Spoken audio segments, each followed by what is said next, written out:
So you're making money, or you're thinking about making money, and you're going to be considering yourself a business, or you already consider yourself a business. But what does that really mean? Should you stay a sole proprietor, meaning the way you are right now, just an individual doing a little side hustle, making a little bit of money?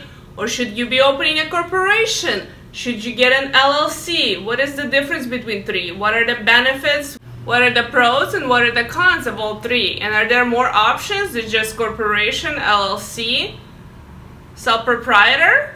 There sure are. Those three are most common, but there's many other ways you can be an official business. So the reason I wanted to make this video, when I chat through many of you on Facebook or Instagram, I hear this come up a lot where people say, I just got a corporation, now I can start selling on eBay. That is not exactly correct. You really do not need any corporation, any LLC, or anything fancy schmancy like that if you want to sell on eBay or any other platform. If you want to make money, period, you really don't need anything but just start making money, keeping track of your expenses and what you have made. And that's all there's really to it. But let's look at it from a little more complex point of view. So there's obviously many reasons why you may want to get a corporation, why you may want to get an LLC. And in the future, as your needs change, you should adjust that accordingly.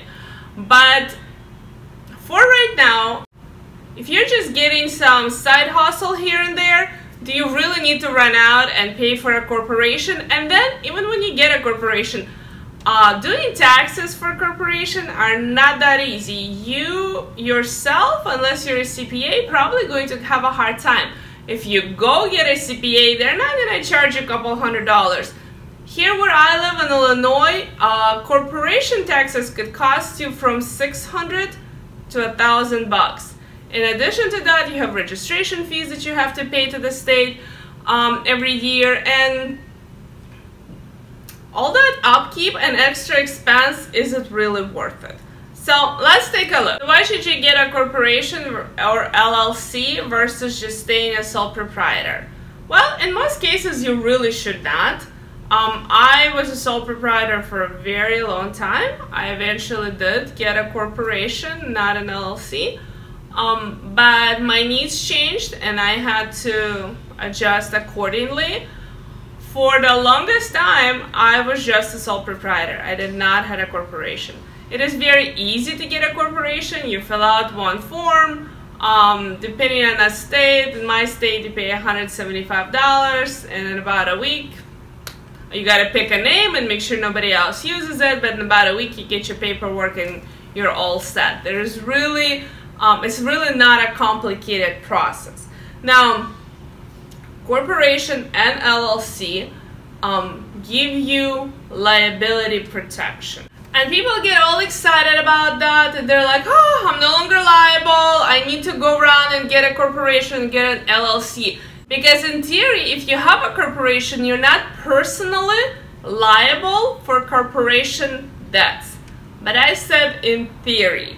Because if you're a small corporation or if you're a new corporation, no matter what you do, they will want a personal guarantee. If you go and rent an office and you have a corporation and it's brand new or it's very tiny, they will still require, the landlord will want a personal guarantee. If you go to the bank and get a loan, even though you have a corporation, but you don't have enough track record to prove that your corporation is strong enough and going to pay back that debt, they will still require a personal guarantee. So even though it sounds good, like you are protected, gray area in that.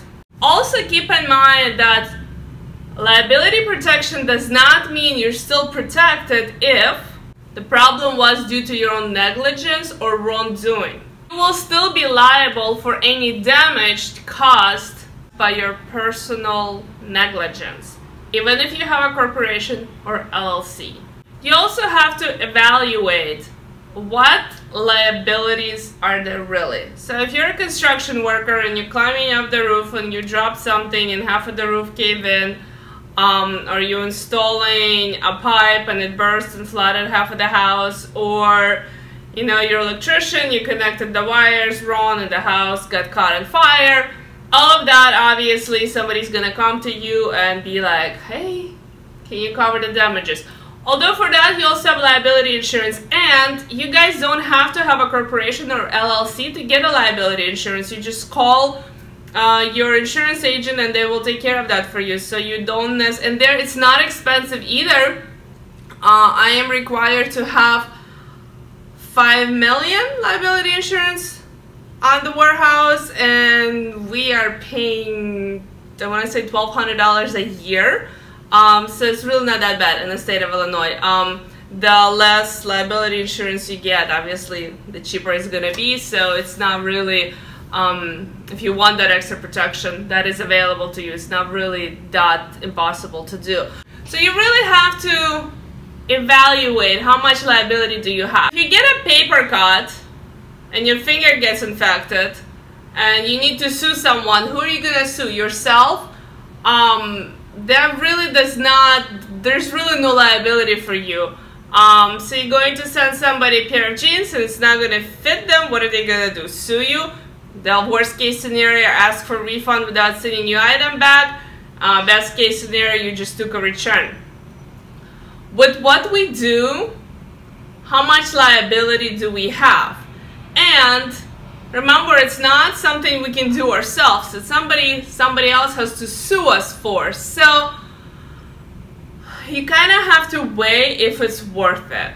How much are you going to be liable for? And then you have to see if that protection is worth the extra cost. If you are moving into commercial space, or you're hiring employees, or you have if your business not as simple as go find some stuff, bring some stuff home, photograph some stuff, list some stuff, sell some stuff, ship some stuff, go find more stuff. If that little model is a little more complicated, you just have to ask yourself, okay, what can go wrong? And if it goes wrong, can I cover it, or do I need to consider liability? And like I said, for that, you could just get a liability insurance. But one of the main benefits for having a corporation or having LLC is that you get that separation and you get some protection. They cannot really go after your personal things. I'm going to tell you a little story. This is not my story. It's been told to me by another reseller. So take it at that. I have not verified it. I trust the other resellers, so I believe it's true. But this lady went sourcing and somebody offered her a couple hundred of men's suits. They were a really good price. She couldn't pass it on, so she decided to buy it. So she buys the suits, brings them home, photographs them, lists them on eBay, and they start selling fairly well. She got a great deal, so she was listing them like half price, and they were just going like hotcakes. This was before eBay had all this enforcing rules where you must take a return no matter what if item is not as described. This was still time when it was a little more lenient and the seller could make a decision if they wanted to take a return or not.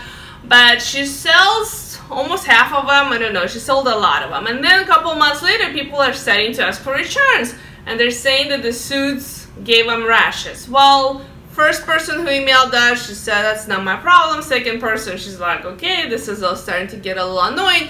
By like fifth person, she should have understood that something was going wrong, but she did not catch on, and she was just saying like, well, I'm sorry, I'm not taking it back. Because people were complaining so much, eBay got involved and they asked a couple buyers to send them the suits. I'm not sure of all the logistics, but somehow the suits got tested and they were pre-treated in a chemical.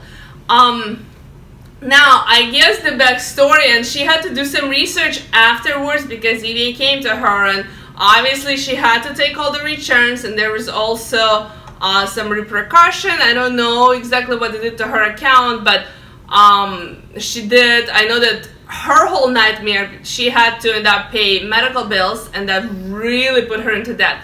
But the suits that she bought came from a mortuary, so they were not meant for the living people. they were meant for the people who have passed, and they pre-treated them in some kind of a chemical. Now, this is not my field, and I really don't know what they treat them with, but they looked really normal to her. She got a great deal. They were expensive suits. She thought she bought them. So liability. If you were in that situation and somebody, something bad happened, like the allergy got so bad that the leg had to be amputated or something, it's a freak thing, but it could happen. In that instance, you have to see, maybe you should have had liability protection. But again, you could get liability insurance for that. So as long as you do a little legwork when you're sourcing to know where your items come from, or just in general be careful and mindful of things like that, other than that, there's really no major liability that could come with reselling. Now, I could be wrong. If you know of any instances where, or like any situations where you know that there was liability, where some reseller had to pay out a lot of money due to it, do leave a comment. I would love to read those comments. I would just love to see what kind of liabilities our businesses, what situations we could be put into. So that would be really cool to read. So if you know of any, please do let me know. But that's basically all there is to think about when you're trying to open a corporation, or you're trying to open an LLC or stay a sole proprietor, is that liability aspect. Now, the second thing would be tax. So I hope that helped you understand some benefits and some drawbacks as far as it comes to liability when you choose to open a corporation, LLC, or stay as a sole proprietor that most of us are right now. Tomorrow we will talk about the financial aspects, the benefits and drawbacks of having a corporation over LLC, over a sole proprietor, because there is also some benefits as well as some drawbacks that you need to understand when you look at all three entities and how they impact your finances. If you like the video, if it helped you, leave me a comment. Don't forget to subscribe and come back tomorrow and let's talk about finances.